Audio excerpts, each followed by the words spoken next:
take care of them and set their lives up to be successful, going to the next level of when they get through school and whatnot. So, I mean, it's all about my family. I want to build an empire to leave for my family, and generations to come.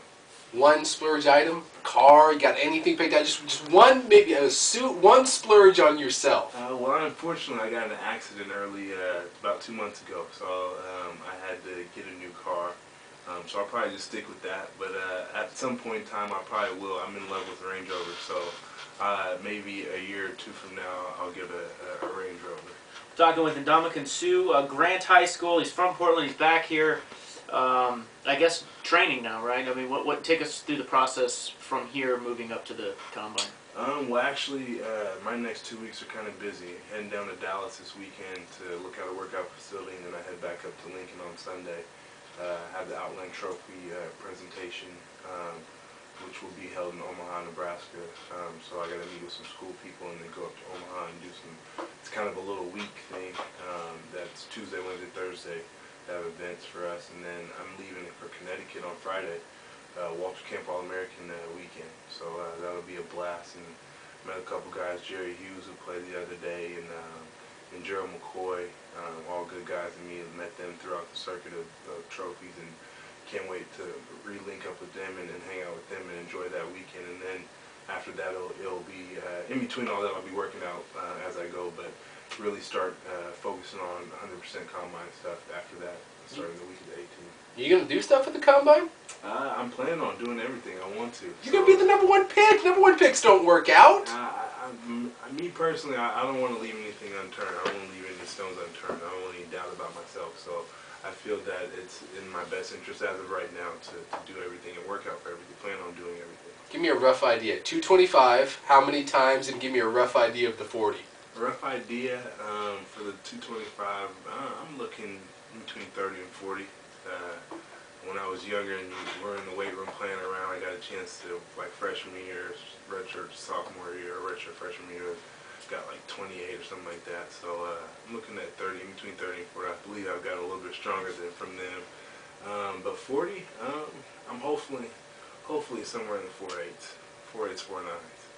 Yeah, that'll work. It's not bad. Yeah, I 295-ish. Yeah, I'm about 295. Waiting this morning around that weight. Jeez. I have a feeling the Rams might like that a little bit. Yeah. How about that? St. Louis. The biggest thing is you're going to have to get used to Missouri, a state that, let's be honest. The armpit of the United States. It's a blessing to go anywhere and be drafted that high anywhere. So I'm just happy to have the opportunity and want to continue to work for it. Now we're talking here with Ndamukong Suh in studio, and we got the name right. You've been so good this year that I think everybody knows how to pronounce your name now. But it was trouble for a while. I was reading up a little bit last night, knowing you were coming in today, and there's a story on the Nebraska website saying that you filed papers to change your name. Have you seen that? No, I have not. Okay, no. so that's completely false? I would never change my name. My name is great history, and not necessarily great history, but great pride to myself. My great-grandfather was in, actually, unfortunately, Hitler's army in Germany, and I mean, he's a police chief back was a police chief back in Cameroon, Africa, where my dad's from, and now now I'm actually named after a street. There's a street back in Cameroon, Africa I'm named after. So what does it mean? Proud of my name. It means House of Spears. House of Spears. Yeah, what do people call you? Like, do you have a girlfriend? I do not have a girlfriend. I'm single and focused. Oh boy. When you had a girlfriend or your buddies, what did people call you? My girlfriend at the time used to just call me Sue, or she had little nicknames for me, obviously. Any girlfriend does, but for most of my friends back here at home, everybody knows, and one of my best friends, Dominic Waters, who plays for Portland State, point guard. He's Dom and I'm Damo, and back at school I go by Sue. So I'll pull that up for you. I'll show it to you. It's right there on the Nebraska website. It says you filed the papers to change your name. It might have been old, but somebody's making stuff. I'd never do that. They change it to like Bill? Yeah, Bill Sue? I don't know. No, I love my name. So. All right, so you played Texas. Obviously played them very well. They're playing tonight in the championship game. How do you see this one shaking out? Well, I got good friends in Colt and Mark and Terrence at Alabama, so it's a toss-up for me. I don't know. They're both great teams, and both got great defenses and offenses. So I think it'll be a close game. Probably probably a low-scoring game, but I don't know. So McCoy's a friend of yours? Yeah, You threw him around like a rag doll. You got to know him very personally? I actually met him, and he came up and talked to me down in Orlando when we were at the award show down there for ESPN, and then we obviously talked a little bit more when we were up at the Heisman, so he's a good guy. Who gave you the most trouble this year? What offensive line gave you the most trouble? I mean, you dominated everybody, but... I'd probably give the credit to maybe Kansas. See? Maybe Kansas. That's what I was fishing for. Really? They were great. Kansas? The reason why I can say Kansas is because a lot of the time they had two guys on me, and they whammed me a lot. They whammed me a lot. So they let you go, and then the guy... No, they actually did let me you? go because there was, and they stayed up high. They were clean about it. And I would be going against the guard, and all of a sudden I would get whammed at the same time by a fullback or a tight end. But I don't know. We had a good game against Kansas, so I don't know. I have a great defensive line. The teammates that I play next to. So I mean, you key on me, you're gonna have hell with the three other guys. Yeah. Go ahead. Well, you know I'm a Kansas grad.